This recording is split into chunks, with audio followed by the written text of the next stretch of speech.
প্রিয় দর্শক, আজ আমরা জানব এক চমকপ্রদ ঘটনা। ইবলিস কিভাবে নূহ আলাইহিসসালামের জাহাজে উঠেছিল। এক অজানা কিন্তু শিক্ষণীয় কাহিনী, যেটা আমাদের চিন্তা জগতে নাড়া দেবে ইনশাল্লাহ। নূহ আলাইহিসসালাম যখন আল্লাহর আদেশে জাহাজ নির্মাণ শেষ করলেন, তখন আল্লাহ পাক তাকে নির্দেশ দিলেন প্রত্যেক প্রাণী থেকে একটি জোড়া এবং ঈমানদারদের নিয়ে জাহাজে উঠতে। জাহাজের দরজা বন্ধ করার সময় হঠাৎ নূহ আলাইহিসসালাম দেখতে পেলেন এক বৃদ্ধ মানুষ জাহাজের দিকে এগিয়ে আসছে।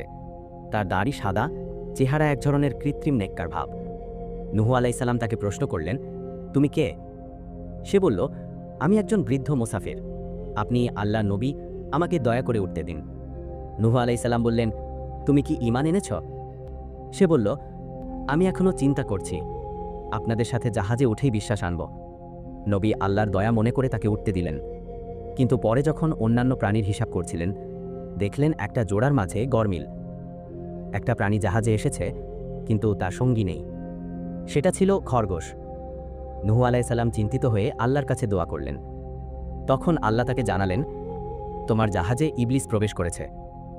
নূহ আলাইহিসসালাম তখন চিৎকার করে বললেন, ইবলিস, তুমি কোথায়?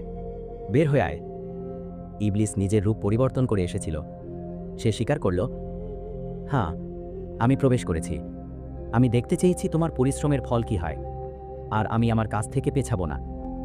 নূহ আলাইহিসসালাম বললেন, তুই বের হয়ে যা, এই জাহাজে তোর জায়গা নেই। ইবলিস বলল, আমাকে বের করে দাও, কিন্তু যাওয়ার আগে একটা কথা শোনো। আমি কিয়ামত পর্যন্ত মানুষের মনে ওসওয়াসা দিব, কিন্তু যারা সত্যিকারের তাওয়াক্কুল করে, ইখলাসে কাজ করে, তাদের কিছুই করতে পারবো না। দর্শক, এই গল্প থেকে আমরা শিখি, ইবলিস খুব চালাক। সে নবীর জাহাজেও প্রবেশ করতে দ্বিধা করে না, কিন্তু যে আল্লাহর উপর নির্ভর করে, তার হেফাজতে থাকে। আসুন, আমরাও নূহ আলাইহিসসালামের মতো সতর্ক হই, নিজের ঈমান রক্ষা করি, আর ইবলিসের ধোকায় না পড়ি।